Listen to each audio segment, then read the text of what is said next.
In this video, I'll show you how to add fade in and fade out effects to audio in Canva. Let's get started. Open your video project in Canva, go to the Uploads tab and click Upload Files to add your audio file. Click the audio to add it to your project.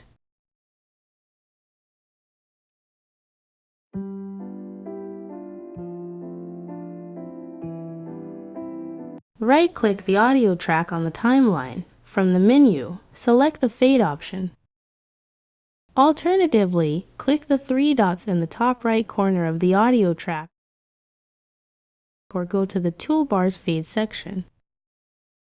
Adjust the fade in and fade out durations using the sliders to control how smoothly the audio starts and ends. And that's it! Your audio now has smooth transitions. If this helped, subscribe for more Canva editing tips. Thanks for watching.